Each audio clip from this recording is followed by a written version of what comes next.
Hi friends, welcome to our channel. So ఈ రోజు మన కంటెంట్ రెండు పదాలని వాడడం వల్ల ఏఐకి రోజుకి $10 మిలియన్ అదనంగా ఖర్చు అవుతుందండి. సో ఆలస్యం చేయకుండా ఆ పదాలు ఏంటో తెలుసుకుందాం. వీడియోని ఎక్కడ కూడా స్కిప్ చేయకుండా చూడండి. గూగుల్ సెర్చ్ ఇంజిన్ మాత్రమే తెలిసినటువంటి మనకు అంతకు మించి సమాచారాన్ని అనలైజ్ చేసి ఇచ్చేటటువంటి ఒక కొత్త సాధనమే ఆర్టిఫిషియల్ ఇంటెలిజెన్స్. అదేనండి కృత్రిమ మేధ. అందుకనేనేమో ఏఐ వాడేవారి సంఖ్య రోజు రోజుకి పెరుగుతూనే ఉంది. గిబ్లీ స్టైలు, పోర్ట్రైట్ చిత్రాలు, అలాగే గ్రూప్ చిత్రాలు ఇట్లాంటివన్నిటిని కూడా తయారు చేయడానికి ఏఐని విపరీతంగా వాడుతున్నారండి.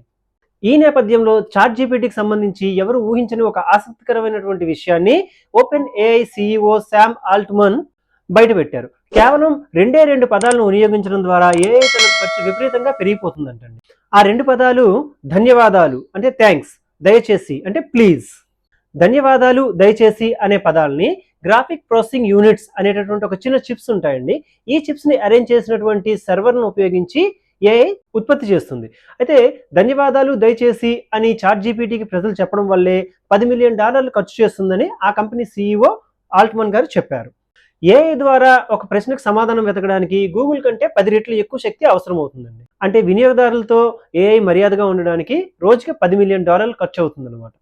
చాట్ జీపీటీ, ఏఐ వంటి వ్యవస్థలకు ఎక్కువ విద్యుత్ శక్తిని వినియోగించుకునేటటువంటి సర్వర్లు అవసరం అవుతాయండి.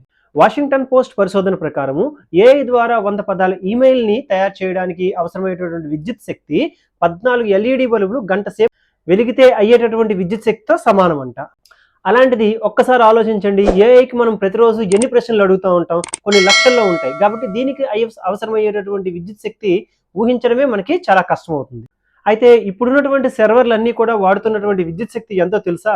మొత్తం మన ప్రపంచం అంతా కూడా ఎంతైతే విద్యుత్ శక్తి వాడుతుందో అందులో 2% అటండి.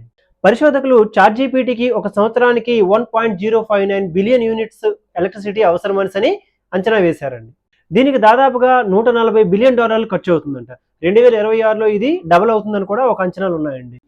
అంటే జపాన్ లాంటి దేశమంతా కూడా వాడేటటువంటి ఎలక్ట్రిసిటీ అనేది ఒక్క ఏఐ మాత్రమే వాడేస్తుంది అనమాట. 100 పదాల ఈమెయిల్ కోసం ఇంచుమించు చాట్ జీపీటీకి 1408 మిల్లీలీటర్ల నీరు అవసరం అవుతుందంట. మీకు స్వాగతం అనేటటువంటి ఒక పదం గురించి ఇంచుమించు 40 నుంచి 50 మిల్లీలీటర్ల నీరు కూడా అవసరం అవుతుందంట. ఈ విధంగా మైక్రోసాఫ్ట్ యొక్క నీటి వినియోగం ఒక సంవత్సర కాలానికి 1.7 బిలియన్ గ్యాలన్లకు పైగా పెరిగిందటండి. అంటే ఇది 2500 ఒలింపిక్స్ స్విమ్మింగ్ పూల్స్ నింపడానికి సరిపోతుందంటండి. అసలు నీటికి ఈ పదాలకి సంబంధం ఏంటని మీకు డౌట్ రావచ్చు.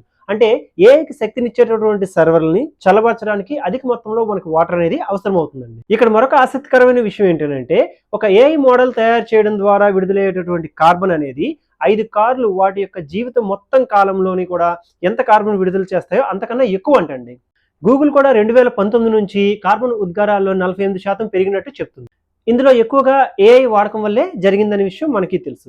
అయితే ఏఐ అసిస్టెంట్లకి కృతజ్ఞత చెప్పడం వల్ల మనకి సర్వసాధారణం అనిపించవచ్చు. కానీ మనం వాడేటటువంటి ప్రతి పదం కూడా ఏఐ మిషన్స్ యొక్క పనిభారాన్ని పెంచుతుంది, పర్యావరణానికి ముప్పుని, అలాగే సంస్థలకు ఖర్చును కూడా పెంచుతుందని గ్రహించండి friends. Please subscribe, watch, like, share my videos. Thanks for watching. జై హింద్.